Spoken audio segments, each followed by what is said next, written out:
I have a condition called face blindness, a mild condition. And what that means is my brain requires context. So if we work together for 20 years, I see you at work, I expect to see you at work, of course I recognize you. But if I run into you at the grocery store where I don't expect to see you, I may not recognize you. Doesn't mean I don't love you, doesn't mean we're not best friends, it's just the way my brain works. And it's bit me in the ass more than once. 2 quick stories. I work in video. I got a call to do a profile of a teacher who had developed a curriculum that was showing progress in raising test scores. She got a big grant to roll it out nationwide. We were going to do a video profile of her. Video profiles generally have 2 parts. Interview, we ask you questions, and the B-roll, where we shoot you doing whatever you do, which in this case is teaching. So I go up to this middle school in Bucks County, and we're going to do the B-roll of her teaching first. So I like to hide a wireless mic on people when we do things like that. So they take me down to meet the teacher and put the mic on her. And I walk in the room, and she sees me, and her eyes get wide. And she goes, "Oh my God, how are you?" And she comes over and she gives me a big hug, and I have no idea who she is. So I do the usual, "Hey, you, how are things?" She goes, "Oh, great, great, great. So good to see you." And I think I'm in the clear when the producer goes, "Oh, how do you 2 know each other?"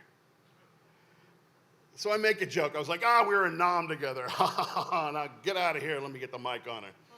So I go to hide this wireless mic on her, and I try to be respectful when I have to touch people's bodies. So I have this little speech I go into, and I start my little speech, and she goes, "Oh, it's not like you haven't seen it all before." And she pulls her shirt up over her head. Now I'm worried. Not only do I not know who she is, I'm worried about who she thinks I am. Because I've been happily married to my high school sweetheart for a very long time, and a case of mistaken identity can be fatal. So, get her wired up. We shoot her teaching. The whole time I'm looking at her, trying to think, how could I know this person? She's, like 5'2", blonde hair, kind of cute, say in her early 30s, nothing. We sit her down for the interview. I'm hoping she says something that triggers something. Nothing. End of the day, I go to take the mic off her. She gives me another big hug and whispers in my ear, "Thank you for not saying anything to anyone." Story number 2. And this happened quite a few years before this. I don't do porn. Here's where they cheated my intro. I don't do porn. You're welcome. I've been called to do porn quite often.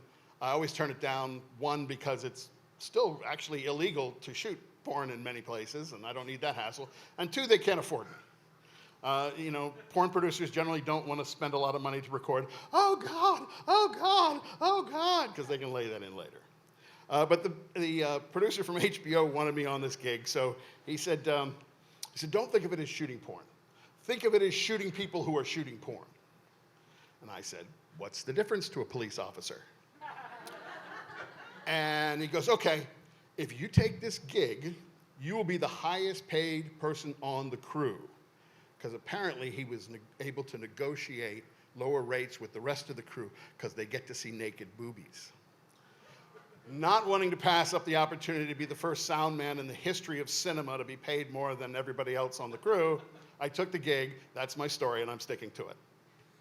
So the story was this. It was a video profile of a young couple who were shooting porn in their home and putting it on the internet.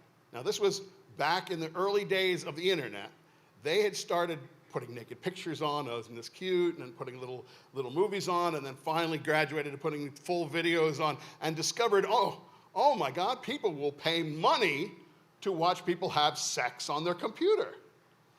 They started a website, $19.95 a month, and they're making between 5 and 6 figures a month shooting porn in their own home.